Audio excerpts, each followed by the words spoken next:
COE champion over everything.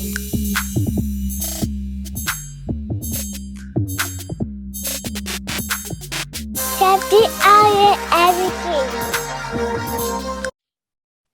All right, what's going on, champions? Welcome to another episode of COE Champion Over Everything. Man, I got with me today a phenomenal brother that is doing some big things in the world of just reading, man.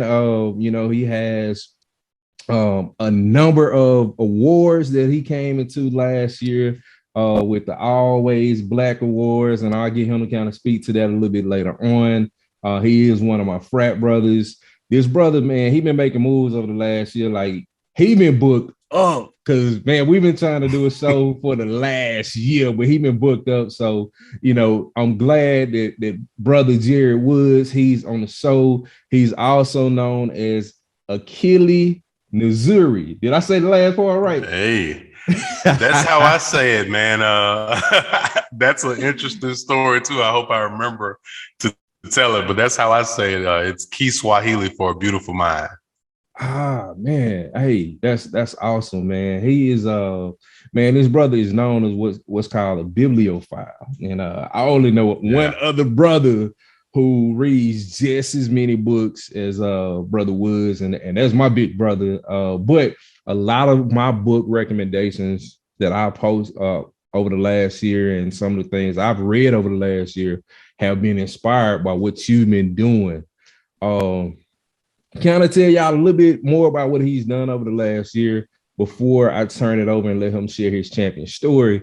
I know when we first started linking up, he was doing some Instagram lives with another brother by the name of Reggie Reed, no relations. Yes. And the Real Dads Network, that's a great channel to follow, in which they were able to bring on one of my favorite authors, Hill Harper. He's had an interview with Tamika D. Mallory, and then closing out the year, man, big hand claps to you. He had Charlemagne the God, in which he was able to interview. So I know I said a lot, but bro, what's good, man? How you been, man? I'm making it, man. I've been busy. I don't think people understand just how busy I am. And it's interesting because it's not necessarily that I have like I got a lot going on, but like I'm also like doing a lot. Like it takes a lot to kind of push what I'm trying to do. Like I was telling you before we got on, I literally have a post in the chamber of a book. Do I got it with me? A book named Assembly by Natasha Brown. She's a new British author. That takes a lot of mental power. You know what I mean? So I have to make sure I'm resting and meditating and taking care of myself. How you doing, man? How you doing? Man, all is good, man. We just trying to bring more positive people on to shed light on what they're doing and hopefully to inspire others, man. That's the name of the game. Man. To be, like we say, Absolutely. COE, to be champions over everything. Yes. And then you talk, you briefly mentioned about being busy. Most people don't realize, man, you are an educator as well. And then you're working on your doctorate, right? So you got a lot that's right there in the fire right now. But the thing is, the beautiful part is, man, you are maintaining it, and you have a beautiful family that you're able to share this journey with, man. And big ups to another one of our brothers. I saw you link up with Doc last week. So yeah, that's good. And I'm working on getting Doc on the show as well, man. Yeah, we got something coming, man. Just stay tuned. We got something coming. That's what's up, man. So, Brother Woods, man, if you will, man, just kind of tell us about your champion story. Who you are, where you're from, and man, how it came to be that you created a Black man reading. Word. I try to do it all in one. So I am Jerid P. Woods, like my brother said. I'm from Natchez, Mississippi. It's in the Miss Lou. I'm on the edge of Mississippi, right next to Louisiana. And I've been reading since I was 3. those what do they call them? I can't remember the name of those books, but they have like those gold spines, and they got like Bambi, and I think they might have like a Clifford and all them joints. You know what I mean? Those little something books. I know what little golden books. Little golden books. Little golden books. Yes, I started reading those. Is how she got me to learn how to read, and then I read all of the little golden books that were in Fred's in the dollar store. And she was like, yo, what's going on with him? I'm gonna have to get him something else, right? And so reading's kind of always been a part of my life. But then when I got to college, you know, I kind of put it away for a little bit in my undergrad and kind of got into some unsavory activities that that kind of pulled me away from the intellectual that I'm kind of today, right? And so in doing that, when my wife got pregnant with my son, I was like, yo, I gotta get right, because my biological father didn't raise me. And I always said, you know, once I had a son, I was gonna make sure I did everything right. And so I went in and started like reading everything that comes with, like, you know, being a father, being a great husband. And I also went back to school, right? Because I had gotten kicked out. So I go back to school. And in that process of going back to school, I like take a year off from rap, right? I take a year off from rap. I ended up reading Assata Shakur, the autobiography of Assata Shakur. She's Tupac Shakur's godmother, I want to say. And in that book, I kind of like that, and the autobiography of Malcolm X and Soul on Ice by Eldridge Cleaver, I kind of fashioned out this way I wanted to approach this year without rap music. And so in Assata Shakur, you know, her government name is Joanne Chesimard. And she talked about the process of getting an African name. And of course, you know, Tupac said, don't just get an African name, get an African brain. Right. And so I meditated for a while on that process, and Akili Nzuri is the name that came to me. Right. And it means a beautiful mind in Kiswahili. And what occurs in that process is whatever name we were given prior to enslavement, the spirit of the child was supposed to reach out for that name and become it and embody it. So the idea was, I'm going to be a beautiful mind. And so everything I do after that was going to be geared towards that. And so, you know, I changed my name on all social media platforms. You know, folks laughed at me. Why you got the African name? You know what I'm saying? And I'm posting the books in the process.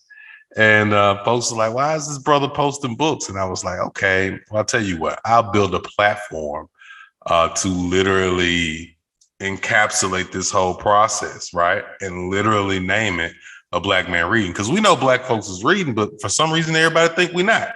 Right. And so like when I'm reading, they ask me, do I have homework? You know, I'm like, nah, I got some homework, but I just I'm just trying to learn and be a better human, you know. So I started A Black Man Reading.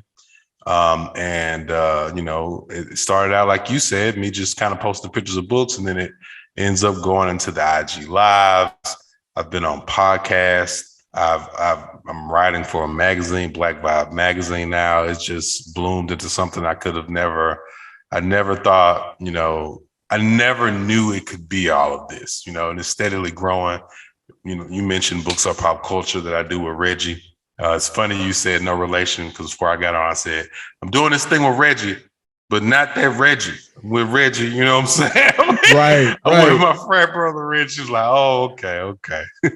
Yeah. So that's kind of that. That's kind of the story. I think I tried to put it all together. Yeah. And it's crazy. Speaking of Reggie, I remember you were on the live, and this is when you first got started.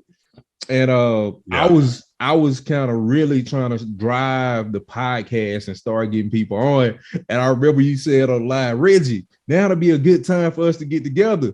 And now in retrospect, I think about it, you were talking about Reggie Reeds. That's funny. Immediately when you said that Sunday, man, later on that day, I shot you an email. I was like, hey, look, man, I got to get you on the show, look at it, and then we'll go from there. But man, you know, a year later, man, I feel like God destines us to be where we need to be at the right moment, at the right time. And Man, Absolutely. what a better way to really celebrate a Black man reading than to highlight you and what you're doing in the month, not only in the month of Black History, but it's your birthday month as well.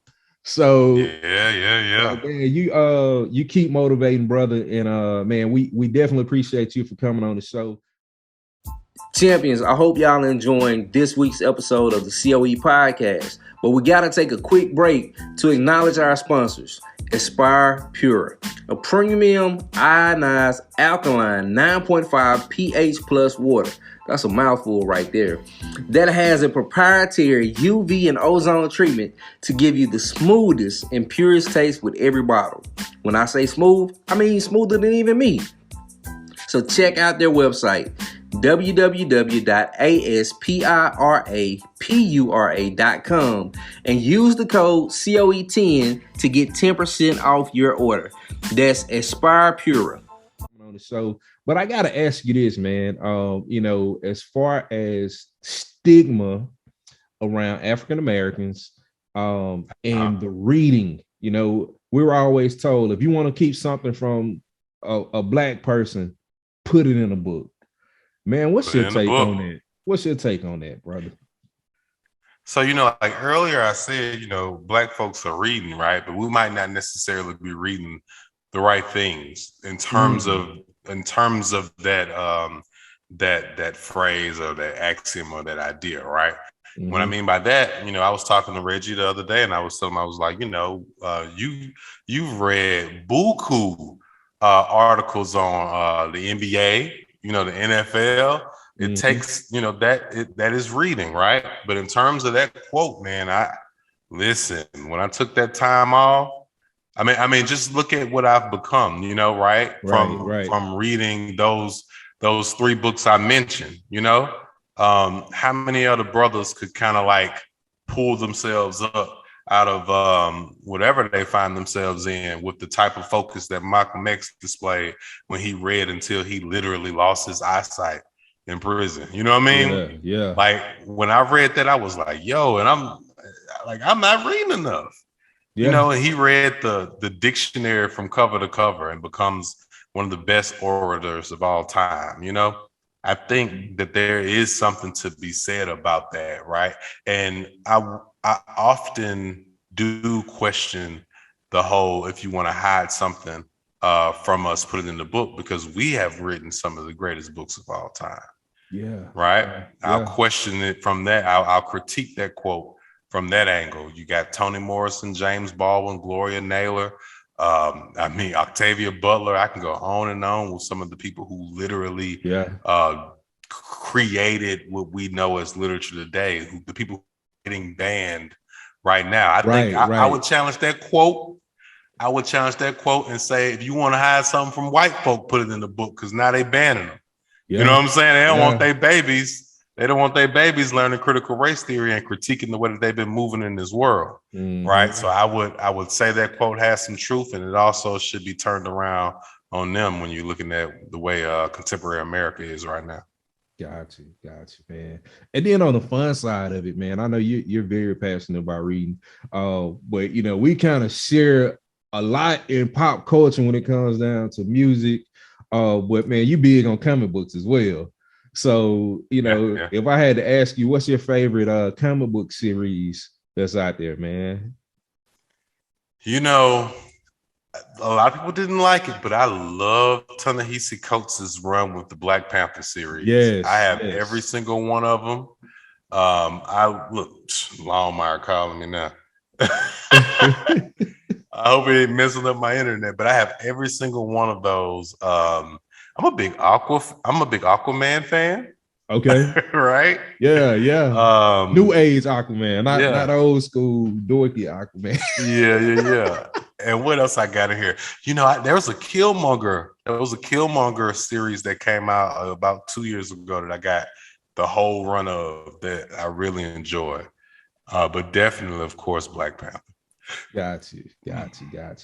Man, so a Black man reading, that has opened up so many other avenues for you, as far as being able to interview a lot of different authors, being able to receive books in from authors in order to do reviews and critiques on. How has that journey been for you, man? What is it? What long term? How has the scope of that journey been, man? What did that look like? I'll tell you this. I know you've seen it, right? Like I have been very intentional with trying to show the whole process of the journey, right? Like I was sharing, hey, we had 300 followers. Hey, it's 500 people reading what the old boy woulda. Hey, we up to 3, Yo, I'm interviewing so-and-so, they're a New York Times bestseller. Hey, Tamika Mallory, knows my name, and it's for a couple of reasons. When I was growing different communities throughout my lifetime, because I've written about hip hop twice. I worked with this website called the Redefined, and I had Woulda since 1987. Right, it originated as Woulda's Attic and became Woulda since 1987 because Treese was like, that sound like Big Ticker's The Basement. You need to fix it, right? Treese is my wife for listeners, and I do that because I think a lot of times people don't believe in their dreams, and so. When you do something like that, it propels you. Like when you constantly share what you're doing and what you're trying to achieve, it propels you and it propels others. And then also, it roots me in a reality, right? Like, Charlemagne knows I exist, right? But I ain't make no money from that, so I need to keep on working, right? That was like for me to get better at interviewing, right? And for me to get what I'm doing out there further, you know what I mean? And so I think that is one of the most important things. And then like the idea that what I now say has a little weight is interesting, because I'm still Woulda at the end of the day. I'm still me.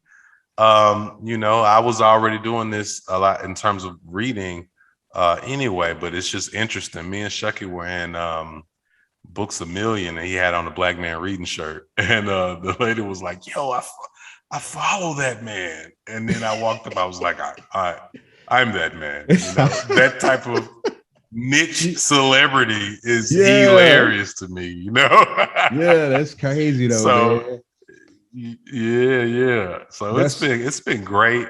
It's been really great and unbelievable, man. Yeah, man. So, being in education, how have you been? I see it, but for the listeners and the viewers, how have you been bridging that gap and showing, the importance of reading to your students, man? And what impact has it had on their lives? Yeah. Well, I do get paid for some things, right? And so when kids try to put that whole what we doing this for? We ain't gonna never use it, right? It don't work in my class, right? I'm teaching English and I make money talking about books, right? I'm teaching writing and I wrote an article in Black Lives Magazine. It's kind of, you know what I mean? Yeah. And so it's like a truth to power type thing in terms of like actual curriculum and standards and all that jazz. It's like truth to power for them because they can actually see the worth in it. Now, as opposed to, how we had to get it. You say that in 9th grade, you grow up, now you like, Lord, I did need it. I ain't mean to say it. That's real though. So they get to see that. Yeah. They get to see that in real time. And so another cool thing is, it means something to me, but it means the world to them that I got 10,000 followers. Yeah, you know what I'm saying? And congrats on that, man. Congrats. Yeah, I appreciate it. Like when they see that type of stuff, they run in the class and they tell me about it. When Charlemagne reposted me, they were like, "Yo, that's my classroom." Like, you know what I'm saying? Yeah. Like, wow. So it's a beautiful thing, man. I try to wake up with gratitude every morning. That I'm the person that kind of gets to be that, because, I'm just really, really thankful, because it keeps you on your toes. It keeps you on your toes and make sure that you're worthy of those blessings, man. Got you, man. So, man, I gotta ask this, man. So because you post a lot of books throughout the month, how long does it take you generally to read a book? Depends on what it is, man. I hate to toot my own horn because Reggie and everybody always laughs at it, but I can read 50 pages an hour, right? So Wow. the way I look at a book, and we were talking about this too, for the listeners, check out Books of Pop Culture because we put out some content about this very topic. But I used to think of books in terms of like those quarters. So I'm like, okay, so if I can do 25 and 30 minutes, and 50, you get 50 in an hour. If a book is 400 pages, you know what I'm saying? I'm in and out. I'm in and out. What is that? You got 50 an hour, so maybe 4 hours, right? Yeah. And so I started doing that in high school, where I timed it because they used to remember the commercials with them, the speed readers. Yeah. You know what I'm saying? Yeah. I went and I didn't Google it because Google wasn't out then. I went on X Jeeves and I was like, how does it? What is behind? You took it back. Yep. I was like, what is behind this whole speed reading technique? And so I incorporated some of the stuff I found in that to do my own form of it.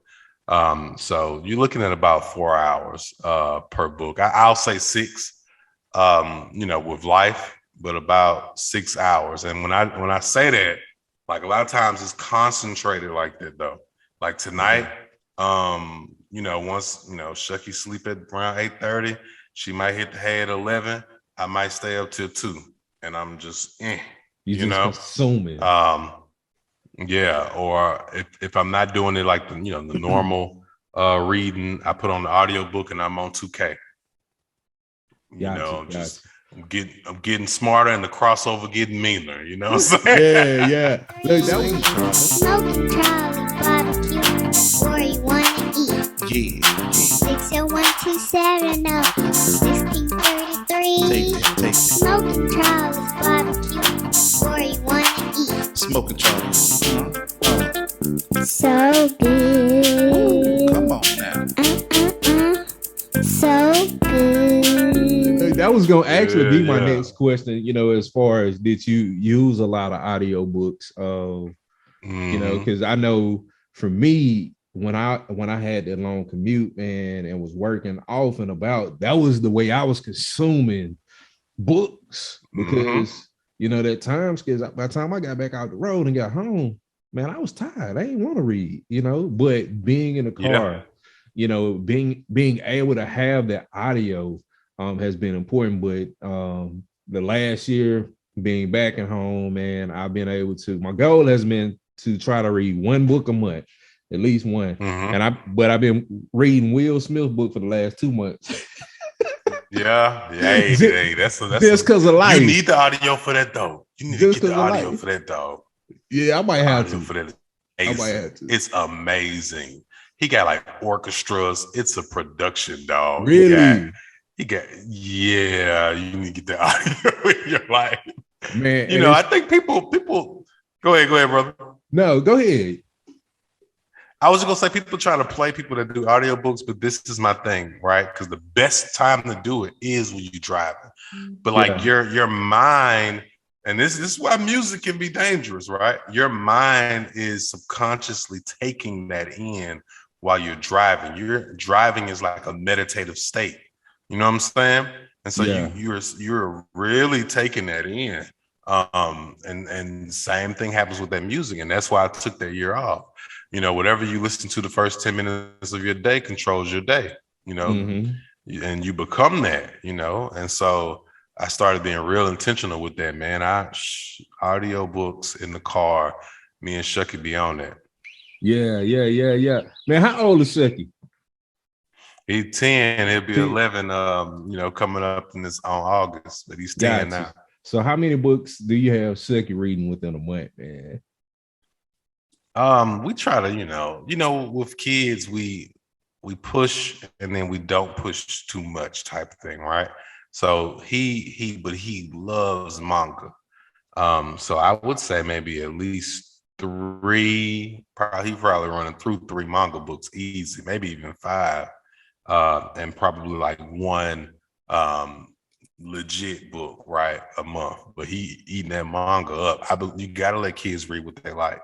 They'll branch off.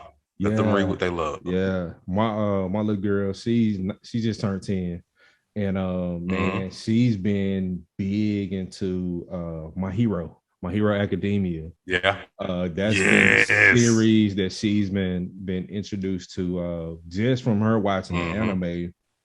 Because, like you said, giving them something that they're going to be interested in. Because, man, I got books galore around the house back from when I was a kid, man, and stuff like Encyclopedia Brown. But I mean, she not interested in that. Goosebumps, stuff like that. But being able to find that, and she'll go through the book and she'll be like, "Dad, I'm through. I need another one." And I'm like, "Oh," and it's literally within a couple of weeks that she's reading through this. But man, I definitely think that is important for her to have. Can you speak to that literary concept and why it is important for our children to stay reading? Yeah. Well, so let me see. I would say, first of all, like, reading isn't natural to the human mind, right? Like, it's work. And I would also wager, I mean, I feel like it kind of exists in the same realm as just education in general. It is work, right? It is like this rewiring of something that has like these animalistic urges, right? So you got to let them read what they love, because it'll start activating like different parts of the brain that we aren't even thinking about, right? So you, like you said, your daughter's reading My Hero Academia, so is Shucky, right? And so I used to watch Power Rangers. I'm sure you did too, right? Yeah. So I would watch the Power Rangers, and then I would draw out the Power Rangers, and then I would write my own comic books that were based on the Power Rangers, and then I started telling the story of Lord Zed, right? Oh, wow. So now I'm an author. You know what I'm saying? But if I have this mind state where I'm like, yo, put that up here, read this children's version of Malcolm X, you know what I'm saying? Then the child might start associating reading with actual work and not fun. You know what I mean? And you know how that'll take a kid clean out of it. And so what'll happen is, why does Lord Zed feel so oppressed, right? You start asking those types of questions, and then you want to learn about what oppression is, right? And that's what I mean when I say the kid will branch out on his own. Then those other books will be there. Will Smith said there's no problem you can have if someone hasn't written about that someone hasn't lived through and wrote a book about. So speaking of Will, that's kind of my take on that. Got you. Brother, let's shift gears and talk about some of your accolades and some of how you were able to interview some of the big wigs, so to say, like Hill Harper and Tamika D. Mallory. How did you go about, reaching out to those individuals and then getting them to agree to come on board with you? The beautiful thing is that I have reached out to very few people.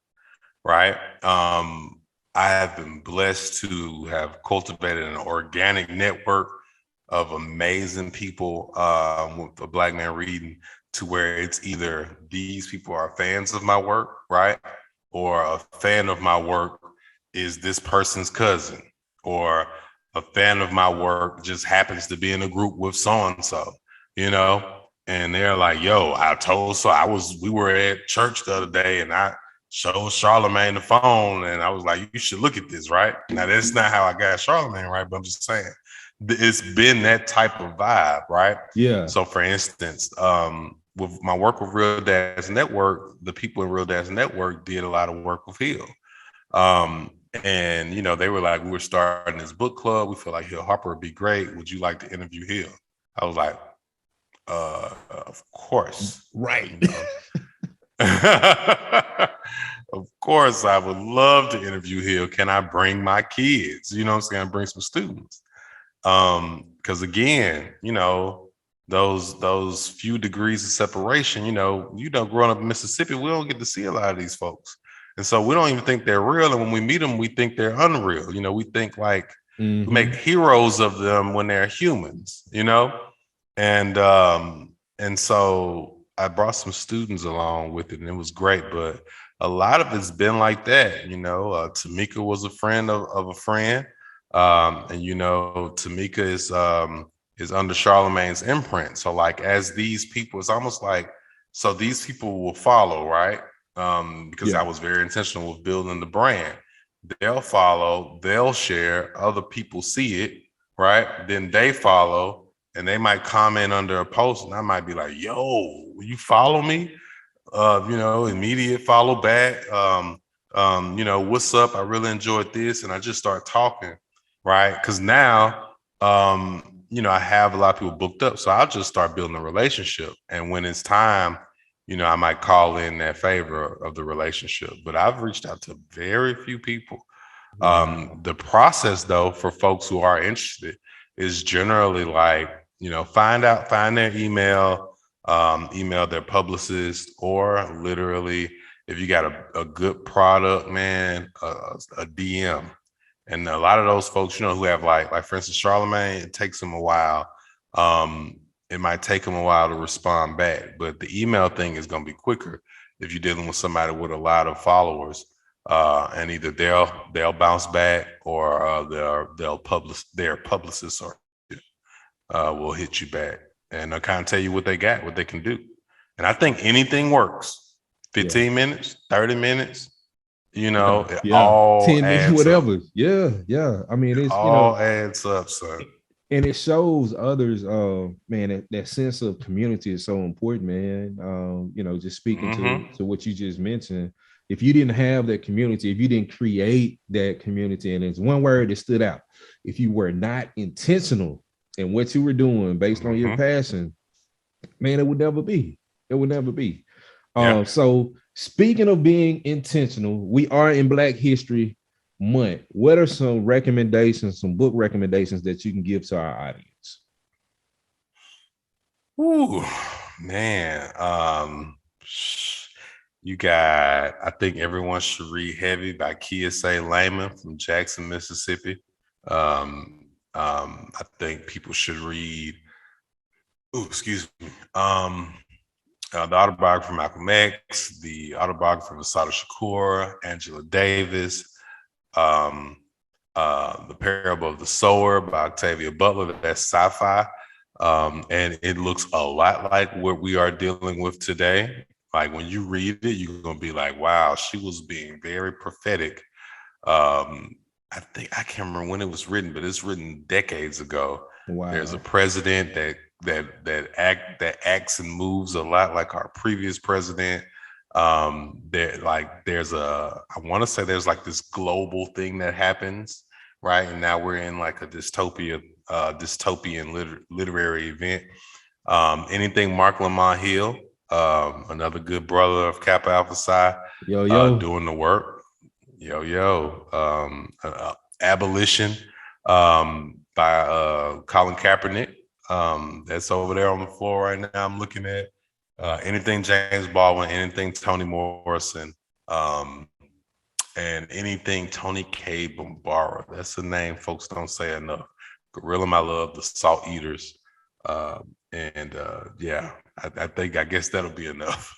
Yeah, look, he gave us a lot to do some homework on.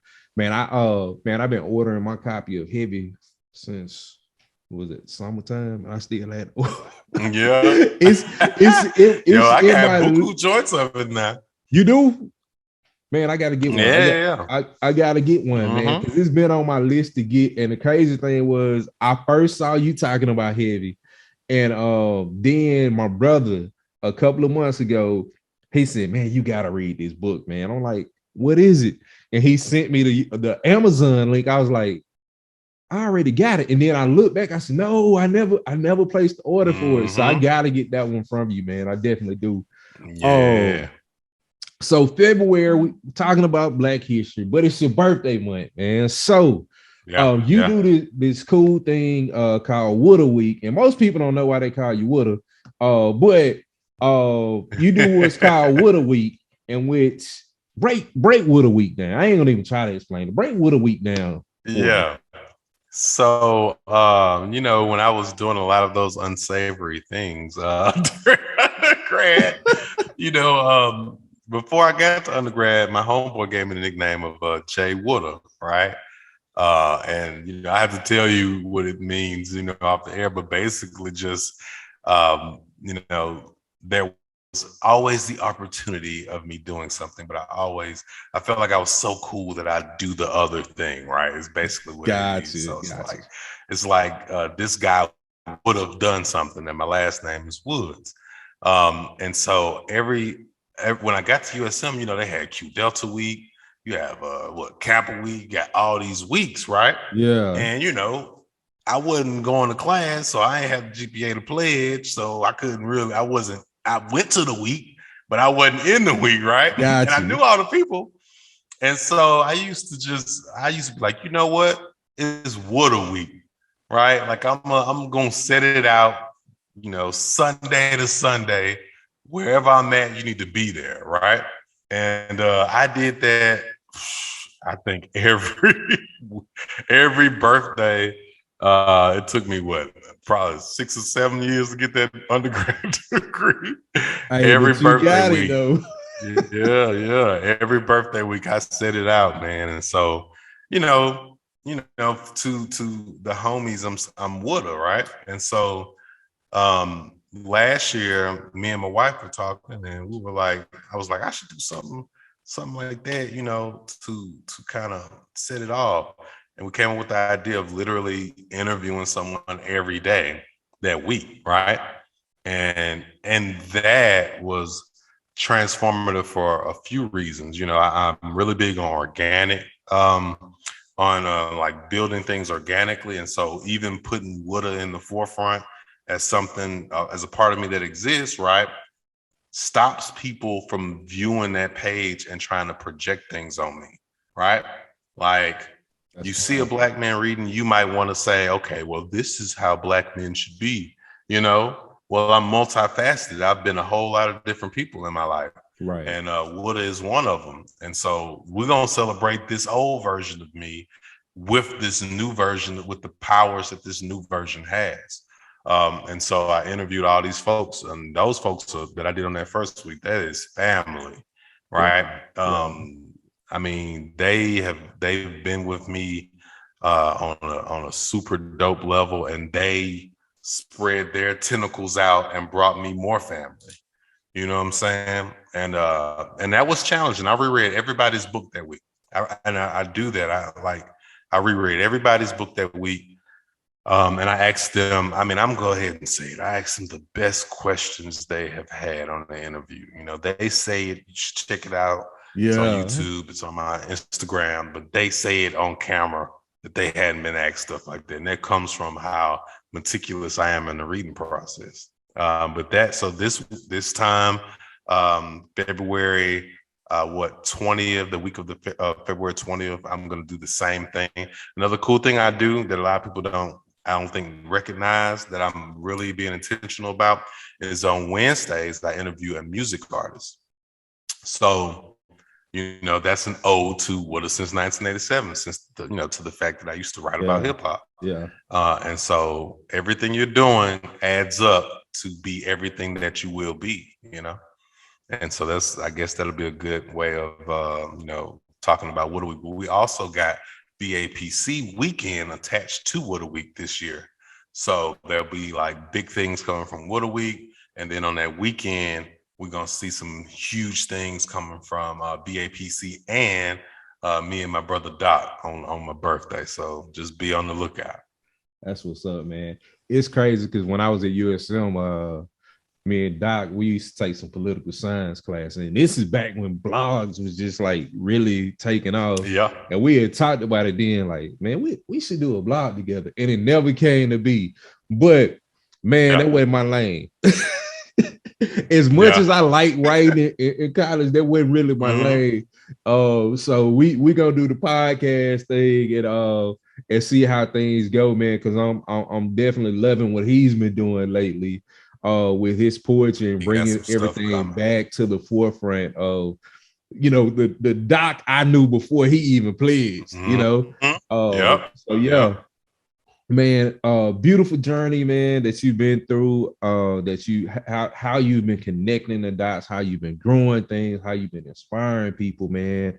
And I know we coming to a close of the show, brother. But I gotta ask you about the whole award process, man.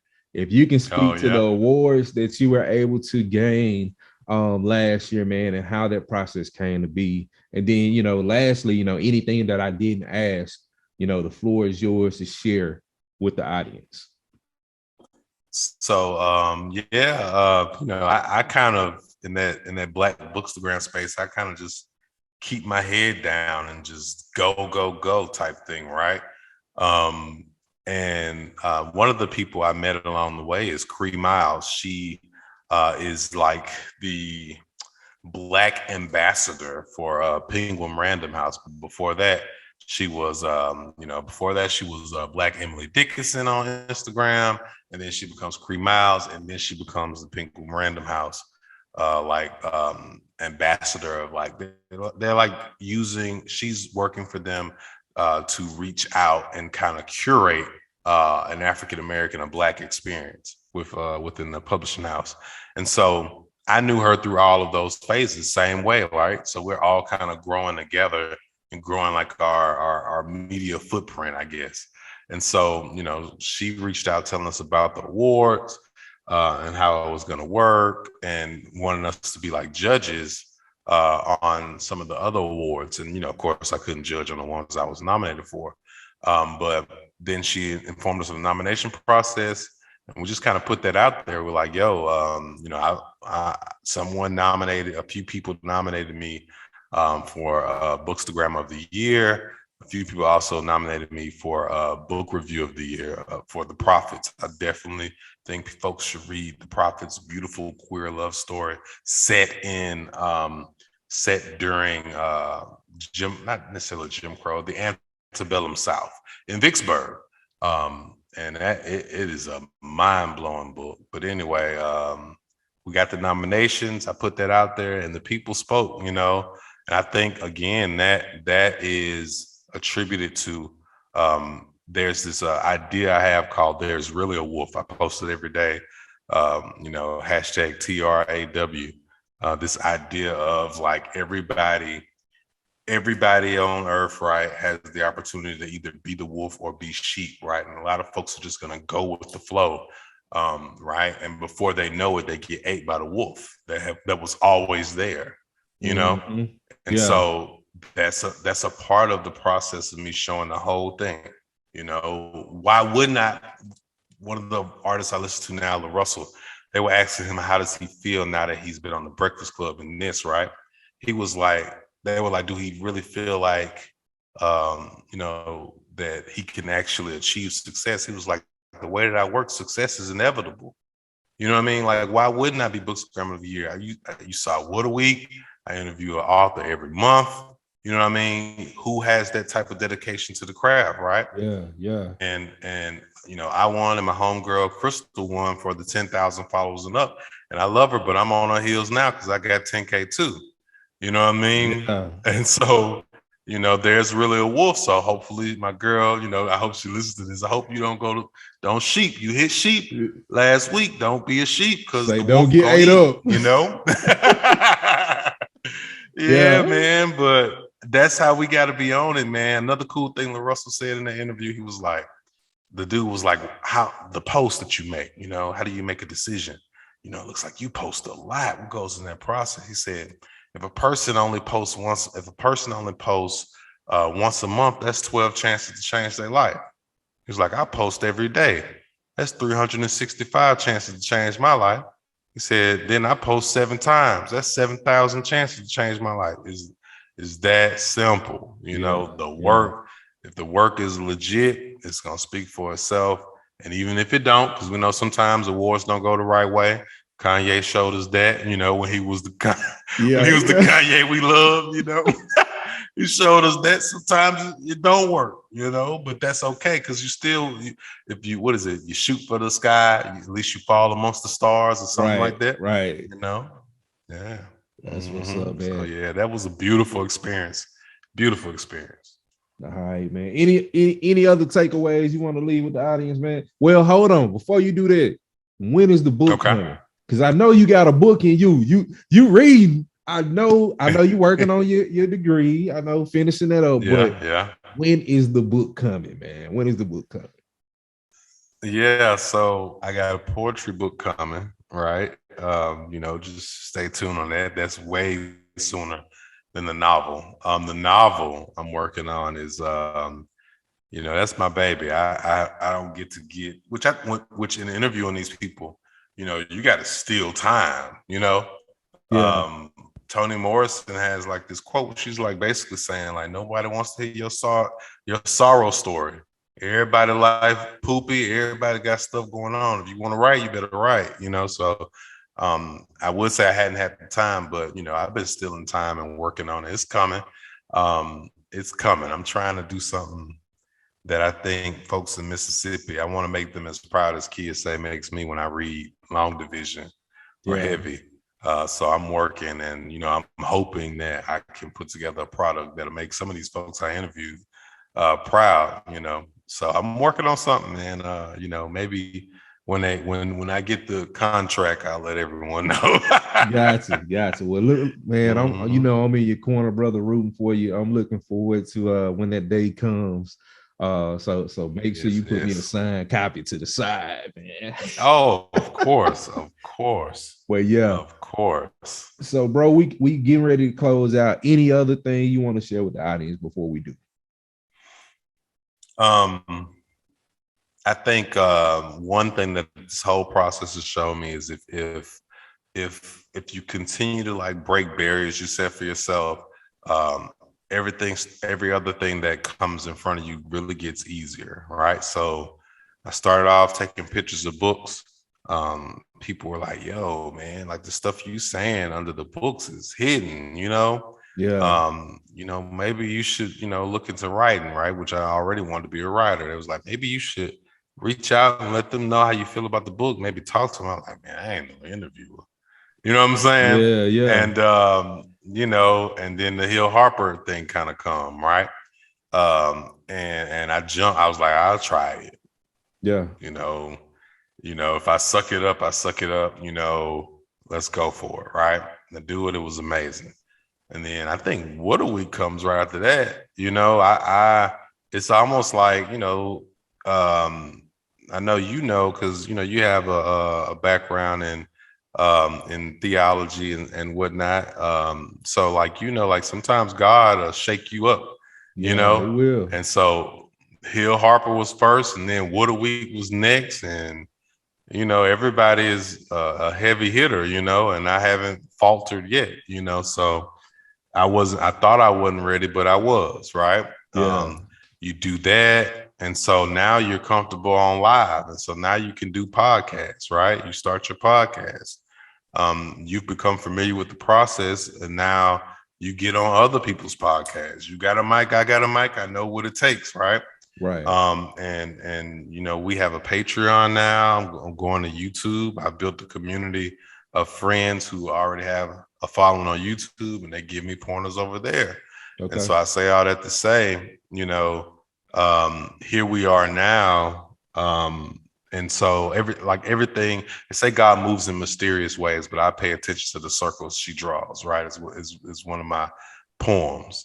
And so everything comes full circle. And, I'm about to drop a review now, but I do interviews now. I do all these things. And like you said, it's just connecting the dots. So, that which you seek is also seeking you, man. So if you're listening, there's a version of you on the other side of whatever obstacle you have. And every time you take a step towards it, the other version of you takes a step towards you. So push. You know what I'm saying? That's what I would say. Word. So, man, if people want to get in contact with you, if people want to follow you, how can they do so on? I know you just mentioned Patreon, but whatever social media platforms, email, phone number, whatever. How can people get in contact with you? The email, blackmanreading@gmail.com. Instagram, 10.3. A Black Man Reading, at a Black Man Reading. Facebook, a Black Man Reading. TikTok, a Black Man Reading. YouTube, a Black Man Reading. We are trying to be everywhere. The only place that you can't find me at, a Black Man Reading, is on Twitter, because they ain't got enough characters. So I'm at Black Man Reading, but if you read it like it look, it say a Black Man Reading. So, just find me on anything that exists out there. If there's something that's out there that I ain't on, let me know so I can get on it. We got to get you on Twitch. Under a Black Man Reading. We got to get you on Twitch. Yeah, okay. Yeah. Because you game, so hey, you can be gaming on there and spit knowledge. So yeah. Yep. I love it. I'm on all that, man. All that. Cool. Man, once again, y'all, I appreciate this brother coming on, spending time with us, sharing, educating for the month of February. Man, y'all make sure y'all check out What a Week and what he's doing, man. I'm gonna be timing in from time to time, because I'm a fan. I'm a fan of what you've been doing since you started, man. So I haven't been able to check out too much of what you and Reggie been doing lately, because on Sundays, man, I really just been bogged down. But man, What a Week! I'm looking forward to it, y'all, and y'all make sure y'all stay tuned in to what is to come, because it's some great things that this brother is doing. I'm glad you said that. Find me at Books Are Pop Culture on Instagram. Books Are Pop Culture on Spotify. The podcast is there. So if you're busy, pull up on us on Spotify. Books Are Pop Culture on YouTube. All our interviews are there now. And we have the Books Are Pop Culture Patreon, where we get into, some exclusive content for our subscribers there. And also, if you're looking for any of the books I mentioned, shop at Books Are Pop Culture Bookshop. So yeah. Man, that's what's up. Well, once again, family, this is COE, champion over everything. Yes. One. Peace. Once again, thank you for tuning in to COE, champion over everything. COE, we holding it down. One.